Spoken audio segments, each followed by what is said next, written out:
spit in his face. "They should have arrested you." Whoa. And yep, spit.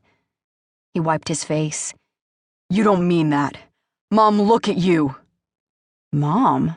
That was interesting. Except that wasn't the right word. There wasn't anything interesting about someone getting slapped and spit on. Still, if he was some kind of criminal and she was scared of him... But so far she was the violent one. He hadn't so much as lifted a hand to defend himself.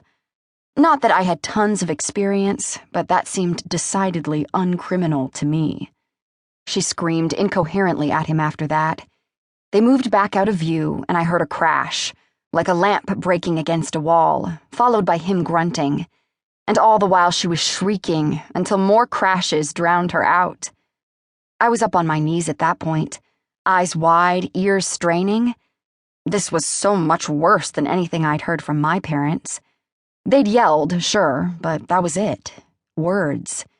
The fighting next door was bad, like someone getting hurt bad. And from the sound of it, not the petite woman with the wicked arm. Where the hell was nosy Mrs. Holcomb? More silence. Then another crash. "Throw anything you want," he said. "I'm not leaving you." "You stay away from me." Her voice quivered. Surprise colored his words. "When have I ever hurt you?" "You arrogant little..." Her voice lowered into a hiss I couldn't make out.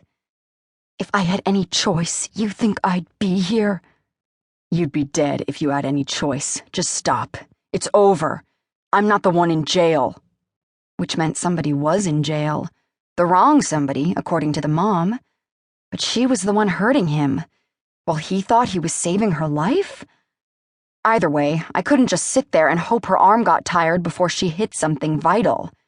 Half turning on my roof, I squinted in the darkness, looking for the unopened can of pop I'd brought up with me. I heard yet another crash seconds before my fingers brushed against the cool aluminum. I crouched down as close to the edge of the roof as possible and hurled the can across the 10 feet or so that separated our houses. I figured the sound might distract them. I hadn't figured on how badly my aim might suck in the dark. I'd been trying to hit the side of their house. Instead, the sound of shattering glass filled the night as the can broke right through the kitchen window. I clapped a hand over my mouth and flattened myself to the roof, just as the back door banged open and a guy who really didn't look all that much older than me shot into the yard. His hair was black in the faint light, and long enough that it fell over his eyes when he moved. Gravel crunched as he stalked around.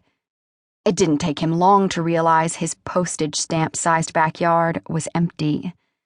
Don't look up, don't look up, don't look up. Leaving seemed like the best idea I'd ever had. I could turn away, slide off the edge of my roof and through my bedroom window. I could do it without a sound, too. But I didn't. Instead, I stared. I watched.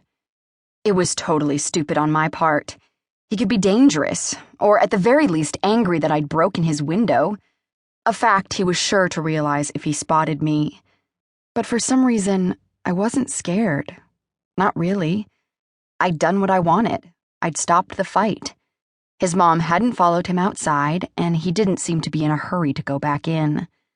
Not that I blamed him. That was one seriously enraged woman. I was half surprised he wasn't limping, based on all the stuff it had sounded like she threw at him. Why hadn't he left? And if he belonged behind bars like his mom said, why hadn't he stopped her?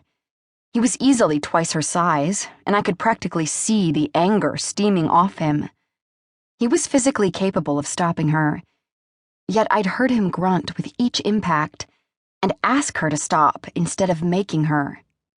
He dropped his head and stretched out his hands to lean against the small wooden shed in the far corner of the yard beside mine.